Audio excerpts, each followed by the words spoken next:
Le dossier Ferran Torres continue de s'animer sur le marché des transferts. Alors que le PSG suit le prêt l'attaquant espagnol du FC Barcelone, un nouveau concurrent de poids est entré dans la course. Le club de Diego Simeone apprécie depuis longtemps le profil de l'international espagnol et souhaite profiter de l'incertitude autour de son avenir pour tenter de le recruter. Cette concurrence pourrait compliquer les plans du PSG qui voit en Ferran Torres un renfort idéal grâce à sa polyvalence et à sa connaissance du jeu prôné par Luis Enrique. Le Barça, de son côté, n'a pas encore tranché concernant l'avenir de son joueur, sous contrat jusqu'en 2027. Les prochaines semaines s'annoncent donc décisives. Si Paris reste bien placé dans ce dossier, l'offensive de l'Atlético de Madrid pourrait rebattre les cartes et faire grimper les exigences du club catalan. Kang-in Lee s'apprête à quitter le Paris Saint-Germain pour rejoindre l'Atlético de Madrid. Les deux clubs ont trouvé un accord pour un transfert estimé à environ 40 millions d'euros, bonus compris. Le milieu offensif sud-coréen, arrivé à Paris en 2023, n'a jamais réussi à s'imposer comme un titulaire indiscutable malgré ses qualités techniques et sa polyvalence. À Madrid, Diego Simeone compte sur lui pour renforcer son secteur offensif et en partie combler le vide laissé par le départ d'Antoine Griezmann. Il devrait signer un contrat de 5 saisons avec les Cochoneros jusqu'en 2031.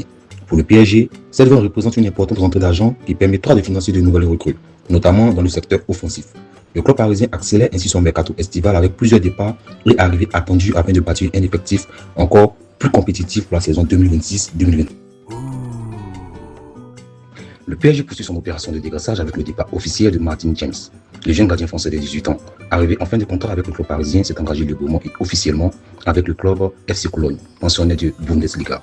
Formé au PSG, il était considéré comme un gardien prometteur et avait régulièrement participé aux entraînements du groupe professionnel sans toutefois disputer le moindre match officiel avec l'équipe première. À Cologne, il bénéficiera d'un projet axé sur son développement. Dans les premiers temps, il occupera le rôle de troisième gardien tout en accumulant du temps de jeu et avec l'équipe réserve afin de poursuivre sa progression. Le club allemand lui a accordé un contrat longue durée, preuve de sa confiance et son potentiel.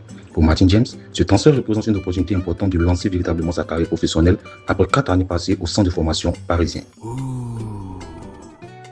Ancien joueur du centre de formation du Paris Saint-Germain, Arnaud Luzaladio poursuit sa carrière en rejoignant les Voltigeurs de Châteaubriand. Après plusieurs expériences dans différents clubs français, le défenseur espère retrouver du temps de jeu et relancer sa progression au sein de cette équipe de National 2. Son arrivée apporte de l'expérience et de la concurrence à l'effectif, qui ambitionne de réaliser une saison solide. Le club mise sur ses qualités défensives, sa formation de haut niveau au PSG et son potentiel pour renforcer son arrière-garde. Pour Luzaladio, ce transfert représente une nouvelle opportunité de démontrer ses capacités et de retrouver une trajectoire ascendante dans le football français. Les dirigeants et les supporters des Voltigeurs espèrent qu'il deviendra rapidement un élément important de l'équipe et contribuera aux objectifs fixés pour la saison. Manchester City est désormais présenté comme le principal favori pour recruter Iban Mbaye, l'un des jeunes talents les plus prometteurs du PSG, lors de ce mercato estival. Âgé de 18 ans, l'ailier sénégalais souhaite quitter Paris afin d'obtenir davantage de temps de jeu. Il souhaite partager par le club, prêt à négocier son transfert. Sous contrat jusqu'en 2028, Mbaye pourrait rapporter environ 50 ou 60 millions d'euros au PSG. Les Sky Blues s'intéressent à lui pour remplacer Savino, annoncé proche de Tottenham. Plusieurs clubs, dont Borussia Dortmund, Aston Villa, Newcastle, Tottenham et RB Leipzig, suivent également le dossier, mais Manchester City serait actuellement en pole position. Un transfert à City offrirait à Mbaye l'opportunité de franchir un cap dans un grand championnat, même si la concurrence pour une place de titulaire sous les ordres d'Enzo Maresca resterait particulièrement élevée. Le Paris Saint-Germain va recevoir une importante indemnisation grâce à la participation de ses nombreux internationaux à la Coupe du Monde 2026. Dans le cadre du programme de compensation de la FIFA, les clubs sont rémunérés pour chaque joueur mis à disposition de sa sélection nationale. Avec 16 joueurs présents au tournoi, le PSG fait partie des clubs les mieux récompensés au monde. Selon les estimations, le club parisien devrait percevoir près de 2,5 millions d'euros, un montant qui le place juste derrière Manchester City. Cette somme s'ajoute aux revenus déjà considérables générés par la saison du PSG, notamment grâce à ses performances sportives. Plus les joueurs restent longtemps en compétition, plus l'indemnisation augmente, ce qui a favorisé le club parisien.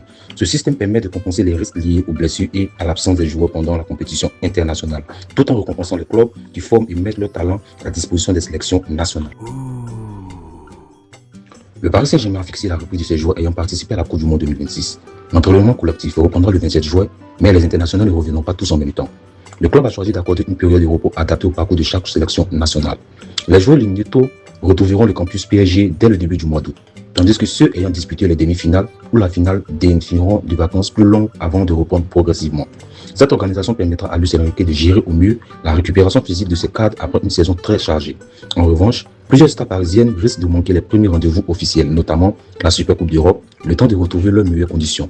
Le staff devra donc s'appuyer sur les joueurs déjà disponibles afin de préparer la nouvelle saison dans les meilleures conditions possibles.